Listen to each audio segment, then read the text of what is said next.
ವಿಟ್ಲ ಪಟ್ಟಣ ಪಂಚಾಯಿತಿ ವ್ಯಾಪ್ತಿಯ ಪಳಿಕೆ ಘನತ್ಯಾಜ್ಯ ವಿಲೇವಾರಿ ಘಟಕದಲ್ಲಿ ಸ್ವಚ್ಛ ಭಾರತ ಮಿಷನ್ ಯೋಜನೆಯಡಿಯಲ್ಲಿ 2.10 ಕೋಟಿ ಅನುದಾನದಲ್ಲಿ ನಿರ್ಮಾಣಗೊಳ್ಳಲಿರುವ ವಿವಿಧ ಕಾಮಗಾರಿಗೆ ಪುತ್ತೂರು ಶಾಸಕ ಸಂಜೀವ ಮಠಂದೂರು ಶಿಲಾನ್ಯಾಸ ನೆರವೇರಿಸಿದರು.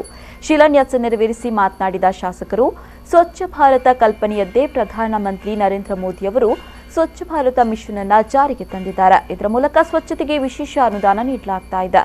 ಪರಿಸರ ಸ್ವಚ್ಛವಾಗಿದ್ರೆ ಆರೋಗ್ಯಪೂರ್ಣ ಸಮಾಜ ನಿರ್ಮಾಣಗೊಳ್ಳುತ್ತೆ ಅಂತ ಹೇಳಿದರು.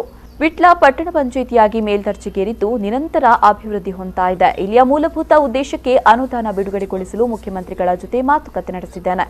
ವಿಟ್ಲ ತಾಲೂಕು ಕೇಂದ್ರ ಅಥವಾ ಪುರಸಭೆಯಾಗಿ ಮೇಲ್ದರ್ಜೆಗೇರುವ ಉದ್ದೇಶದಿಂದ ಕಾಯಕಲ್ಪ ಇಟ್ಟುಕೊಳ್ಳಲಾಗಿದೆ. ಇದಕ್ಕೆ ಪೂರ್ವಭಾವಿಯಾಗಿ ಮುಂದಿನ ದಿನಗಳಲ್ಲಿ ಸುಸಜ್ಜಿತ ಕಾರ್ಯಾಲಯಕ್ಕೆ ಅನುದಾನ ಒದಗಿಸುವ ಮೂಲಕ ಅಭಿವೃದ್ಧಿಗೊಳಿಸಲಾಗುವುದು ಅಂತ ಹೇಳಿದರು. ಶಂಕುಸ್ಥಾಪನೆ ಮತ್ತು ವಿವಿಧ ಕಾಮಗಾರಿಗಳಿಗೆ ಚಾಲನೆ ನೀಡುವಂತಹ ಈ ಸಂದರ್ಭದಲ್ಲಿ ಉಪಸ್ಥಿತಿರುವಂತಹ 3,33,00,000 ಯೋಜನೆ, ಈಗಾಗಲೇ 2,10,00,000 ಈ ಒಂದು ಕಾಮಗಾರಿಗಳು. ಬಾಕಿ ಇದ್ದು ವಾಹನ ಮೆಷಿನರಿ ಏನೇನು ಬೇಕೋ ಅದನ್ನು ಖರೀದಿ ಮಾಡುವಂಥ ಸಂಗತಿಯನ್ನು ಮಾಡ್ತಾ ಇದ್ದೀವಿ. ಇವತ್ತು ವಿಟ್ಲ ಪಟ್ಟಣ ಪಂಚಾಯತ್ ಆಗಿ ಅಪ್ಗ್ರೇಡ್ ಆಗಿ ಇವತ್ತು ಒಂದಷ್ಟು ಅಭಿವೃದ್ಧಿಗಳನ್ನು ಕಾಣಬೇಕಿದ್ರೆ, ಇನ್ನು ಮುಂದಿನ ದಿನಗಳಲ್ಲಿ ಒಂದಷ್ಟು ನಗರ ಮತ್ತು ಗ್ರಾಮಾಂತರ ಎರಡನ್ನೂ ಹೊಂದಿರುವಂಥ ಪಟ್ಟಣ ನಮ್ಮದು ವಿಟ್ಲ. ಇದರ ಮೂಲಭೂತ ಉದ್ದೇಶಕ್ಕೆ ನಾನು ಈಗಾಗಲೇ ನಮ್ಮ ಮುಖ್ಯಮಂತ್ರಿಯವರಲ್ಲಿ ವಿಶೇಷ ಅನುದಾನವನ್ನು ಕೇಳಿದ್ದೇನೆ. ಅದರ ಜೊತೆಯಲ್ಲಿ ಒಳ್ಳೆಯ ಒಂದು ಕಾರ್ಯಾಲಯ ಬೇಕು.